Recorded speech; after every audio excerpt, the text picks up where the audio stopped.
आइए हम परमेश्वर के वचन के लिए खुद को तैयार करते हैं। अपने बाइबल को अपने हाथों में ले, अपना हाथ परमेश्वर की ओर बढ़ाए, मेरे पीछे बोले। धन्यवाद प्यारे पिता, आज के वचन के लिए धन्यवाद जो आप हमारे लिए देने पर। जब आप ये वचन जो हम सुनेंगे हमारे कानों से होकर हमारे दिल में बस जाए, और ये वचन हमारे जीवन में 100 गुना फल लाने का यीशु मसीह के नाम से मांग। आइए हम वचनों में जाते हैं। मत्ती रचित सुसमाचार 21वां अध्याय और 1 से 11 वचन। मत्ती रचित सुसमाचार इसका 21वां अध्याय 1 से 11 वचन। इसमें लिखा गया है, यरूशलेम में विजय प्रवेश। ये परमेश्वर यीशु मसीह के बारे में लिखा। जब यीशु मसीह यरूशलेम में दाखिल हुए तब उन्हें कैसे लोगों ने उन्हें रिसीव किया, जैसे उन्होंने कैसे उनका स्वागत किया, इस बारे में ये लिखा गया है। हम पाम संडे इसलिए मनाते हैं क्योंकि उस समय में यीशु मसीह को अपनाया था, लोगों ने राजा के तौर पे अपनाया था। हम वचन को पढ़ते हैं, पढ़ेंगे।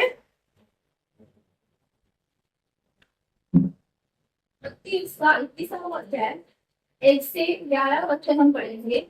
यरूशलेम में विजय प्रवेश। जब वे यरूशलेम के निकट पहुंचे और जैतून पहाड़ पर बैतफगे के पास आए, तो यीशु ने 2 चेलों को यह कहकर भेजा, सामने के गांव में जाओ, वहां पहुंचते ही एक गदही बंधी हुई और उसके साथ बच्चा तुम्हें मिलेगा, उन्हें खोलकर मेरे पास ले आओ। यदि तुम में से कोई कुछ कहे तो कहना कि प्रभु को इनका प्रयोजन दे, तब वो तुरंत उन्हें भेज देगा।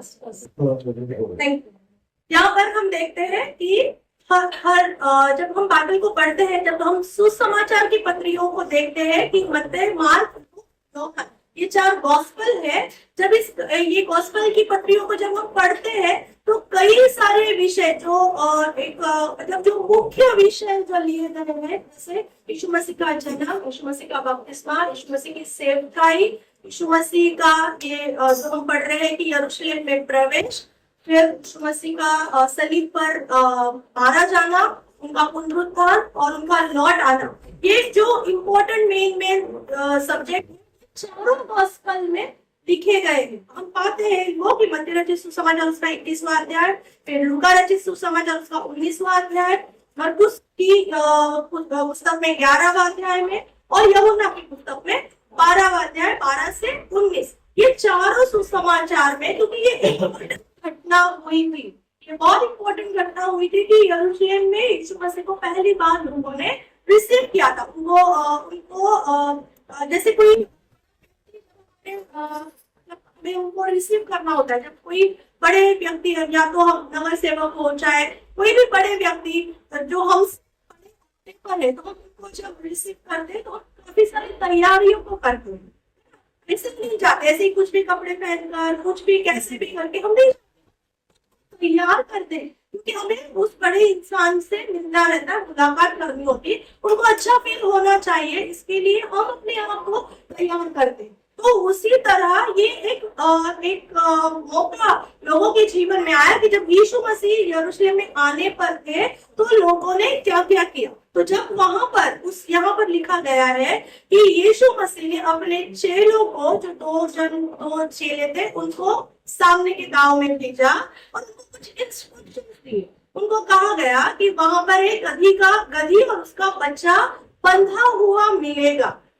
मैं आपको कुछ विषय के बारे में बताना चाहती हूँ। मेरे 3 विषय हैं आज, जैसे कि ये जो चैप्टर में हम पढ़ते हैं, तो इसमें 3 विषय के बारे में आज हम सीखने वाले, हम मनन करने वाले हैं। जैसे कि एक गधी का बच्चा, फिर खजूर की डालियां और कपड़े, ये 3 विषय को मैं आज आपके सामने रखना चाहती हूँ। तो सबसे पहले हम देखते हैं कि गधी का बच्चा, जो क्यों मैं सोचती रह गई इतने साल सोचा।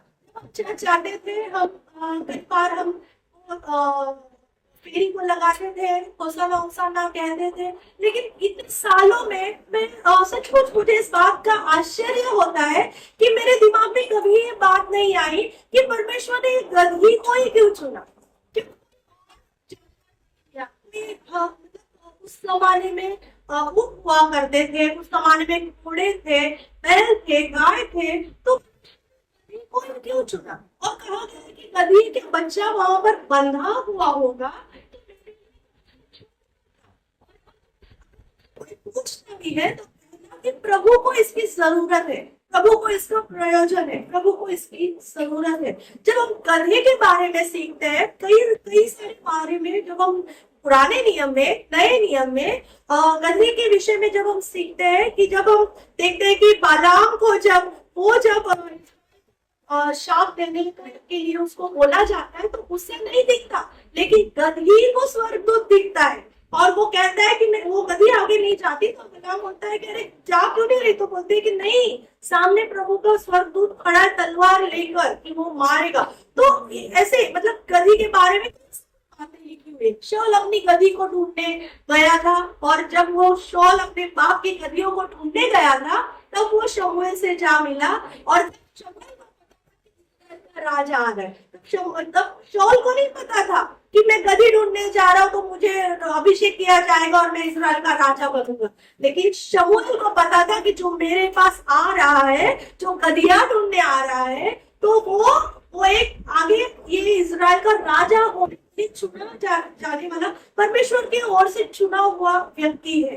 तो ऐसे कई, फिर शमशोन के बारे में हम देखते हैं कि शमशोन को जब कुछ नहीं मिला, इसलिए उस पर लड़ने को आए, तो उसने वो गधे के जबड़े से कई सारे लोगों को मारा। तो ऐसे गधी के विषय में काफी सारे रेफरेंसेस लिखे हुए। लेकिन जब हम सोचते हैं कि जब यरूशलेम में जाना था यीशु मसीह को, तो उन्होंने एक आज्ञा अपने चेलों को कि उस गांव में जाओ, सामने के गांव में जाओ, और वहां पर एक गधी का बच्चा मिलेगा जो बंधा हुआ है, जो मालिक के कोई उसका मालिक होगा। ऐसा लिखा नहीं है कि कितने दिन से बंधा हो, कितने दिनों से बंधा हुआ वहां पर वेट करता होगा कि कब यीशु मसीह मुझे बुलावा भेजे, कब मेरे छुटकारा होगा, कब मैं छूटूंगा और कब मेरे उस कॉलिंग में बढ़ूंगा जिसके लिए मुझे यहाँ पर रखा गया है। अब परमेश्वर का वचन जब हमारे पास आता है, सभी लोग कभी न कभी आपने परमेश्वर के वचन को किसी न किसी के जरिए आप तक पहुंचाया। परमेश्वर का वचन हमसे यूं ही नहीं आया, किसी न किसी ने हमारे पास उस वचन को पहुंचाया। जैसे चेले उस गधी के पास गए और उसको वहां से छुड़ा कर लेकर आए, क्योंकि वो उसी के लिए वहां पर बंदी थी, वो उसलिए वेट कर रही थी क्योंकि कि उसका इस्तेमाल यीशु मसीह अपने राइट के लिए करने वाले थे। जब हम पवित्र शास्त्र को देखते हैं कि हमारा जीवन तो गधी से कितना अधिक वैल्यूएबल है। अगर परमेश्वर एक गधी के लिए योजना रखता है, अगर वो एक गधी के लिए इतने दिन मतलब उसको इसलिए बंधा गया है क्योंकि वो यीशु मसीह के लिए वहां पर वेट कर रही है, तो सोचो कि हमारा जीवन कितना परमेश्वर ने ऐसे ही किसी बंधनों से छुटकारा दिया है। एक वो समय था कि जब हमारे पास परमेश्वर का वचन बीमारी में, परिस्थिति में कभी तो बंधे हुए पड़े थे और वेट कर रहे थे कि कौन आएगा मेरे पास, आशा का किरण लेके आएगा, कौन ये वचन को मेरे पास ले आएगा, कौन पवित्र आत्मा से मुझसे बातें करेगा, मैं किसके लिए इतना इंतजार कर। कई बार ऐसा होता है कि हमें पता भी नहीं होता है कि हम बंधन में हैं, हमें पता ही नहीं रहता है कि हम एक जगह पे रुके पड़े हैं। लेकिन जब परमेश्वर वो जानता है कि आप सबों से और मुझसे एक योजना रखी हुई है। जब ये रोबोट खुला तब से एक ही विषय के ऊपर हम कई बार मनन करते हैं कि परमेश्वर की हमारी ओर से एक योजना है। और जब गधी के लिए योजना है तो सोचो कई अधिक बेहतर हमारे लिए परमेश्वर की योजना है, क्योंकि उसने हमें अपने अपने स्वर्गदूतों से भी कई अधिक उसने हमें उतना वैल्यू दिया हुआ है। तो जैसे गधी को उस दिन चेले गए और चेलों ने उसे छोड़कर लाया, और जब पूछा गया, मालिक ने पूछा कि इसे क्यों छोड़ाते हो, इसे कहाँ ले जा रहे हो। तो जैसे यीशु मसीह ने पहले से कोई पूछे कि इसे कहाँ ले जा रहे हो, तो कहना कि प्रभु को इसकी जरूरत है, प्रभु को इसकी जरूरत है। कहे कि प्रभु को आज मेरी जरूरत है और मैं किसी बंधन में नहीं रहूंगी। जब प्रभु को मेरी जरूरत है तो परमेश्वर खुद आकर मुझे उस परिस्थिति से निकालेगा। जब प्रभु को मेरी जरूरत है, जब वो चाहता है कि वो मेरा इस्तेमाल करे, तो वो मुझे किसी भी बंधन में नहीं रखेगा।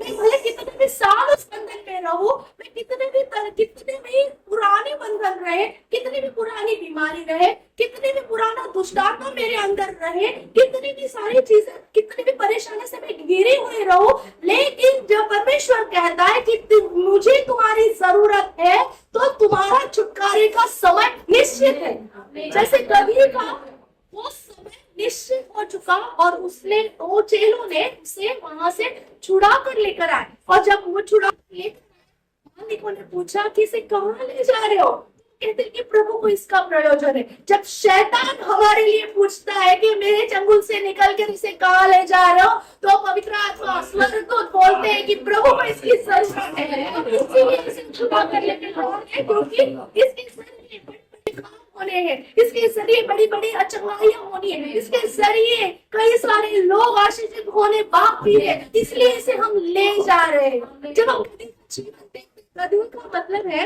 गधा एक ऐसा प्राणी है कि वो नम्रता को दिखाता है। जो जब भी उसपे कितना भी बोझा डालो, वो कभी भी वो अपने मतलब झुक के, वो जितना अपने मालिक ने जितना भी बोझा उस पर रखा है, वो सारा बोझा उठाता है। वो कभी भी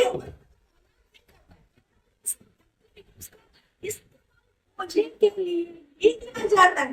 कई सारे लोग जब हम पढ़ते हैं, पुराने बचपन स्टोरी भी थी कि गधे के ऊपर बोझ रखा, वो एक स्टोरी रखी थी कि मतलब गधे को इस्तेमाल किया जाता है कि एक बोझ के ऊपर दबा हुआ जो प्राणी है वो एक गधा है। और जब गधे का स्ट्रक्चर देखते हैं, मैं ये देख रही थी कि क्यों गधे को इस्तेमाल किया, मैं इस बारे में सोच रही थी कि क्यों परमेश्वर ने गधे को इस्तेमाल किया, क्यों कोई घोड़े को क्यों नहीं लिया आपने, क्यों गधे, वो भी गधे का बच्चा क्यों लिया। बच्चा वजन कितना, 30 साल के 30 साल 30 31 32 33 साल 33 साल के रहेंगे उस वक्त में। तो जब 33 साल का एक व्यक्ति अगर गधे के बच्चे में बैठेगा तो वो कितना रहेगा ना। तो गधे के बच्चे को ही क्यों उठाया, क्यों लिया। तो मैंने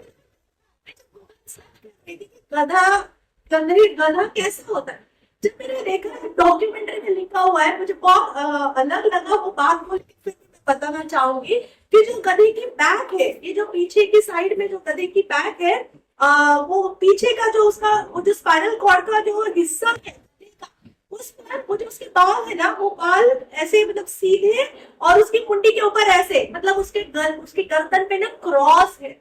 जब भी कभी उस गधे के बैक पर क्रॉस है, ये जो बालों की लाइन है, मतलब ये जो स्पाइनल कॉर्ड की लाइन होती है और वो गले की लाइन, जो गले के पीछे की लाइन है उस पर क्रॉस है। वो दिखाती है कि इसको उसी दिन के लिए रखा गया था कि जो यीशु मसीह जब उस पर बैठे तो उसको वो क्रॉस को रिमाइंड करे कि ये जो लोग आज मुझे वेलकम कर रहे हैं, यही कुछ दिनों में लोग मुझे क्रूस पर चढ़ा देंगे। तो ऐसे वो उस गधे को जब हम देखते हैं कि वो नम्रता का प्रतीक है, जैसे यीशु मसीह अपने लिए नम्र हो गया, गधा भी नम्रता से अपने स्वामी, अपने जो मालिक होते हैं, जो बोझ उठा, जो भी उसके ऊपर रखा जाता है, तो वो सारे बोझ को ले चलता है। वैसे हम भी किसी जमाने में जब हम बंधन में थे, हम बोझ के तले, हम पापों के बोझ के तले भरे हुए थे, दबे हुए थे, कोई हमें मदद नहीं करने को था। जब वो बोझ, पापों का बोझ हम पर इतना हो गया कि हम एकदम से झुक गए थे। लेकिन जब यीशु मसीह उस पर चढ़ा, जब यीशु मसीह उस गधे पर बैठा, तो लोग उसको देखकर, वो सोचो कि वो गधे को कैसा लगता होगा कि अरे मैं तो कई दिनों से बंधा पड़ा था और अचानक से मेरी क्वालिटी बढ़ गई, मेरी वैल्यू बढ़ गई। उसको ये नहीं पता मेरे ऊपर बैठा कौन है, लेकिन लोग मुझे देख रहे हैं, लोग मुझे अप्रिशिएट कर रहे हैं, लोग मेरी तारीफ कर रहे हैं, लोग कपड़े बिछा रहे हैं, लोग कचरों की डालियां डाल रहे हैं। तो इसका मतलब है कि गधे की वैल्यू बढ़ गई। क्यों? क्योंकि उस पर राजाओं का राजा बैठा है। जैसे हमारे जीवन में जब हम, लेकिन जब हमारा बोझ यीशु मसीह ले लेता है, जब हमारे जीवन में यीशु मसीह आ जाता है, हमारे जीवन में हमारे पूरे लाइफ का कंट्रोल जब यीशु मसीह लेता है, हमारी क्वालिटी बढ़ जाती है, हमारी वैल्यू बढ़ जाती है। जब लोग हमें देखते हैं तो वो वैसा नहीं देखते कि यार ये तो बोझ का दबा हुआ गधा था। लोग हमें देखते हैं कि इस पर राजा बैठा है। जब मेरे जीवन में, जब आपके सबों के जीवन में जब यीशु मसीह आ गया है, तो हमारी क्वालिटी बढ़ जाती है, हमारे रैंक बढ़ जाती है। मुझे परमेश्वर, जब लोग हमें देखते हैं तो वो कहते हैं कि इस पर राजा है, इस पर यीशु मसीह जो राजाओं का राजा, वो सब है। इसके जीवन से यीशु मसीह दिखने पा रहा है। इसके वो लोग गधे को नहीं देख रहे थे, लोग यीशु मसीह को देख रहे थे जो उस पर बैठा हुआ है। जब हमारा जीवन लोग देखते हैं, लोग हमें नहीं देखते, लोग हमारा कितनी अच्छाई है, हमने कितनी अच्छाई है, हम कितने कैसे हैं, हम लोग ये नहीं देखते। लोग ये देखने पाए कि यीशु मसीह कैसा नम्र था, क्या हम उतने नम्र हैं? यीशु मसीह जैसे शांति में चलता था, क्या हम उतने शांति में चलते हैं? जो कैरेक्टर यीशु मसीह में था, लोग हमें वही ढूंढेंगे और हमने वही दिखाना है। हम उस गधे को जो बोझ के नाइब दबा हुआ था वैसे नहीं, लेकिन उस गधे को जिस पर यीशु मसीह राजाओं का राजा बैठा हुआ था, हमें उसके समान नम्रता में चलना है। आगे हम देखते हैं गधे में जो नम्रता थी, गधे का जो कैरेक्टरिस्टिक है, जो नम्रता दिखाता है, यीशु मसीह का कैरेक्टरिस्टिक भी नम्रता को दिखाता है। जब लोगों ने उस पर जो झूठे आरोप लगाए, जब लोगों ने, मतलब उसे पता था, सोचो आप एक बातों को सोचो कि यीशु मसीह को जब लोगों ने रिसीव किया, वो भीड़ इतनी बड़ी भीड़ थी। जब हम देखते हैं, ये हमने जब मत्ती, मरकुस और लूक, ये तीनों सुसमाचार में जब मैंने इसको पढ़ा, उसमें कोई चेंजेस नहीं, सेम लिखा हुआ है कि जैतून के पहाड़ पर गया और बच्चे को भेजा और उसने उस गधी हुए बच्चे को बुलाया, सेम लिखा हुआ है। लेकिन जब हम यूहन्ना रचित सुसमाचार उसका अध्याय और 12 से 19 जब पढ़ते हैं, सचमुच ये पढ़ना जरूरी है। यूहन्ना रचित सुसमाचार उसका 12वां अध्याय और 12वां अध्याय और 12 वचन हम पढ़ेंगे, 12 और 13 वचन। दूसरे दिन बहुत से लोगों ने जो पर्व में आए थे, यह सुना कि यीशु यरूशलेम में आ रहा है, इसलिए उन्होंने खजूर की डालियां ली और उससे भेंट करने को निकले और पुकारने लगे, इस्राएल का राजा जो प्रभु के नाम से आता है। ये सिर्फ यूहन्ना ने लिखा हुआ है। जब हम देखते हैं कि यूहन्ना अलग क्यों था, इसमें अलग क्यों लिखा हुआ है? मत्ती में, मरकुस में और लूका में सेम स्टोरी लिखी हुई है। वो जैतून के पहाड़ में गया, उसने फिर को भेजा वगैरह। लेकिन यहाँ पर जब हम यूहन्ना के पुस्तक में जब जाते हैं, यूहन्ना वो सब बातों को डिस्क्राइब नहीं करता कि कौन से पहाड़ पे है, कौन सी जगह पर है, क्या कौन सी ये है। लेकिन यूहन्ना बहुत, मतलब उस शायद ये चेला ऐसा था कि उसको वो रेवलेशन क्या लेना चाहिए। जब 12 शिष्य जब देख रहे थे, इसके पास वो रेवलेशन था कि मैं क्या लूं और कौन सी बात इंपॉर्टेंट है, क्योंकि सिर्फ इसी अध्याय में लिखा हुआ है खजूर की डालियां। बाकी तीनों जगह पे लिखा हुआ है कि कुछ पत्तों, कुछ पेड़ों के पत्ते निकाले, कुछ शेती के पत्तों को निकाला, ऐसे लिखा हुआ है। लेकिन जब यूहन्ना कहता है, यूहन्ना ने परफेक्टली देखा कि ये तो खजूर के डालियां उठाकर लोग यीशु मसीह को वेलकम करने के लिए वो आए हैं। और यूहन्ना ये भी लिखता है कि इतनी सारी भीड़ क्यों आई है, क्योंकि अभी अभी यीशु मसीह लाजर को 4 दिन का मरा हुआ लाजर को उठाकर वहां से बेथानी से निकलकर यरूशलेम में आए हैं। इस वजह से जो चमत्कार यीशु मसीह का उन्होंने देखा था कि ये इंसानों को, ये मुर्दा को उठाने वाला, मुर्दे को जिलाने वाला एक व्यक्ति है। ये साधारण व्यक्ति नहीं है, ये केवल परमेश्वर कर सकता है। इसीलिए लोगों ने वो एक्नॉलेज किया उस बात को कि ये व्यक्ति साधारण व्यक्ति नहीं है। ये जब यरूशलेम में आ रहा है तो उसके लिए जो भविष्यवाणी हुई थी, जकरिया 9:9 में जो भविष्यवाणी की गई थी कि सियोन का राजा आने पर है और वो गधी के बच्चे पर बैठने पर है, ये भविष्यवाणी पूरी होने के लिए गधे के बच्चे को इस्तेमाल किया गया था। और जब यूहन्ना इस वचन को लिखता है, वो कहता है कि लोगों की भीड़, कौन सी भीड़ थी? ये वो भीड़ थी जिन्होंने जिंदा लाजर को देखा था। जो मरा हुआ लाजर 4 दिन पहले जो कब्र में था, उस लाजर को 11वें अध्याय में देखते हैं कि यीशु मसीह ने 4 दिन का मुर्दा लाजर को खिलाया था और उसके बाद बेथानी से होकर यरूशलेम में जा रहे, इसलिए लोग उसके पीछे आए। और जब लोग उसके पीछे आए, यरूशलेम में आए, तो उन्होंने उन खजूर के पेड़ों की डालियां ली, जो हम वचन देखेंगे। क्यों खजूर की डालियां इस्तेमाल की गई? कोई और भी पत्ते इस्तेमाल कर सकते थे, लेकिन उन्होंने खजूर की डालियां इसलिए ली क्योंकि तब उस समय में जब देखो हम देखते वचन संहिता 92:12 पढ़ेंगे आप। अच्छा वचन, हमको पता है कि ये वचन हमेशा हम पढ़ते हैं।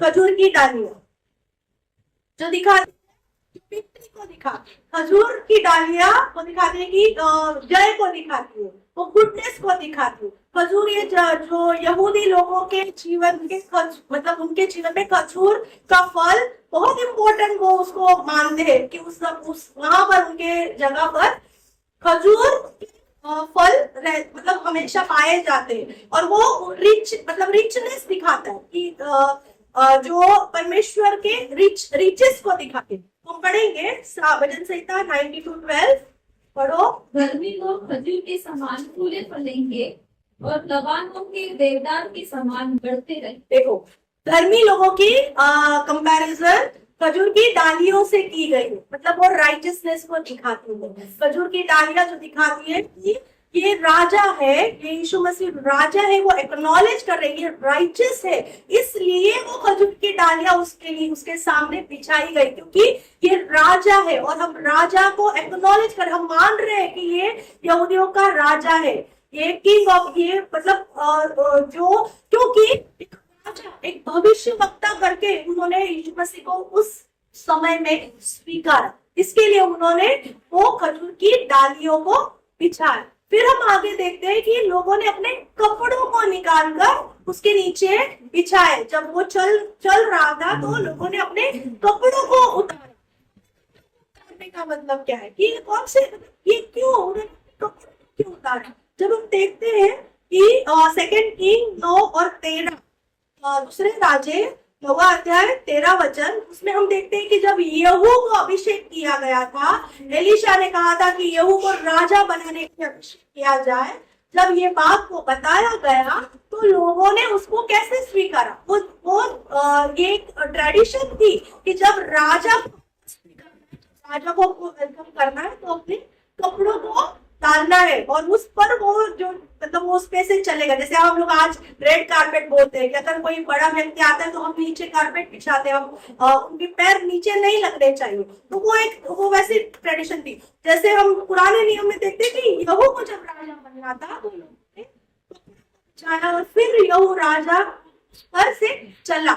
वैसे ही उनको पता था कि जब राजा आए तो हमें कपड़े बिछाने। तो जब लोगों ने ये कपड़ों को अपने कपड़ों को उन्होंने डालकर नीचे दे दिया। जब हम इस विषय में जब देखते हैं कि हमारे कपड़ों को देना, ये समर्पण को दिखाता है कि जब हमारा जो पुराना चीज है, हमारे जो पुराने वस्त्र है, हमारे जो खराब से वस्त्र है, हम वो दे देते, यीशु मसीह के चरणों में डालते कि प्रभु हम अपने आप को समर्पित करते। क्यों? ताकि हम आपसे नए वस्त्र को पाए, आपसे हम उद्धार के वस्त्र को पाए, हम धार्मिकता के वस्त्र को आपसे ले। तो इसलिए ये जो हम जब इसमें से सीखते हैं कि जब हम गद्दी के विषय में जब हमने पढ़ा, तो हमने यीशु मसीह की नम्रता को हमारे जीवन में लेना है। जैसे यीशु मसीह नम्रता, जैसे यीशु मसीह पवित्र, उसी नम्रता से रहना। फिर हम जैसे देखते हैं कि खजूर की डालियां ये हमको सिखाती है कि हमारा जीवन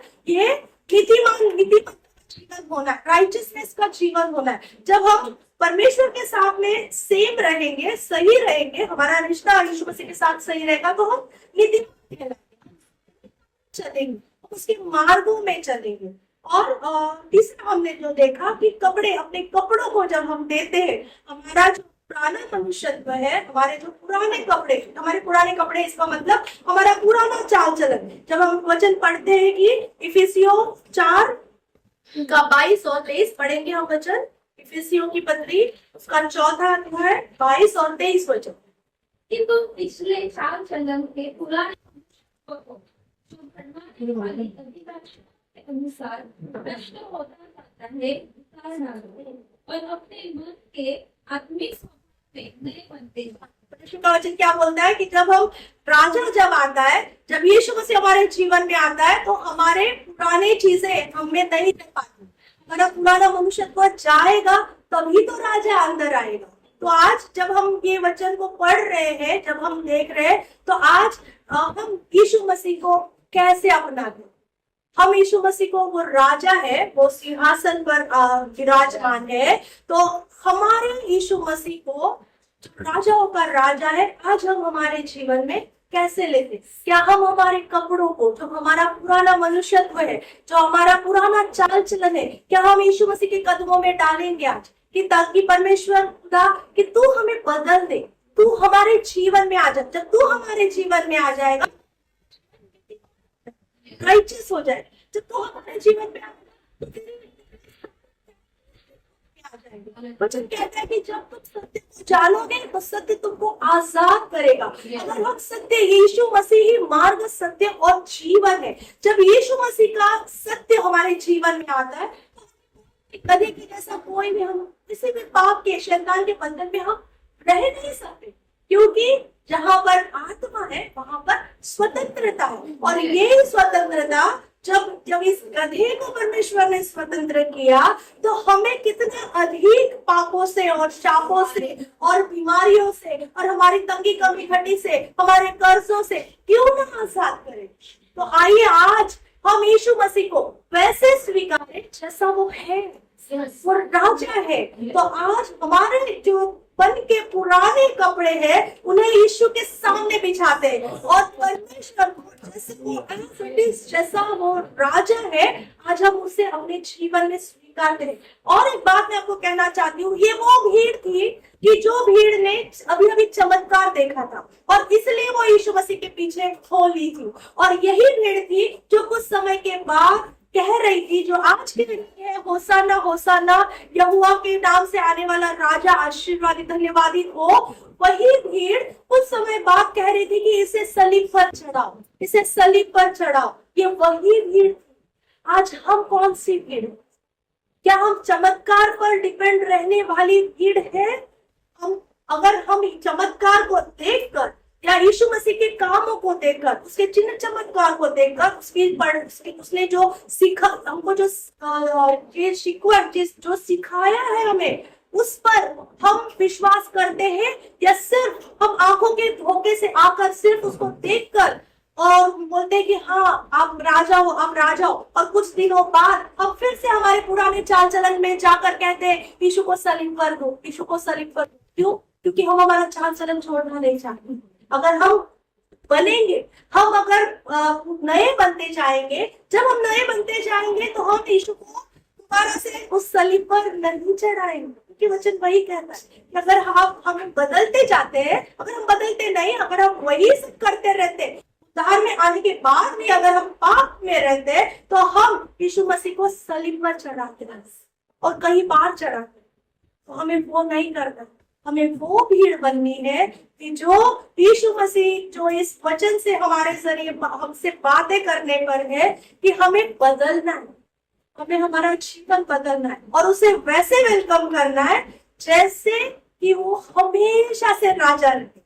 वो कभी भी सलीब पर नहीं, मतलब एक ही बार यीशु ने हमारे लिए सलीब को, वो सलीब पर मर लिया, उसने मौत को सही एक ही बार सही, ताकि हम हमेशा के लिए रिलीज हो जाए। बार बार बलिदान होना जरूरी नहीं है, लेकिन हम हमारे चाल चलन से यीशु को बार बार सलीब पर चढ़ा दे, तो हम वैसा ना करें।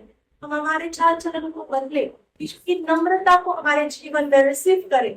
उस खजूर की डालियों के समान, हमें लहलहाते पत्तों के समान कैसे होंगे जब हम प्रार्थना में बैठेंगे, हम वचन पढ़ेंगे, हमारा जीवन धर्मी जीवन होगा।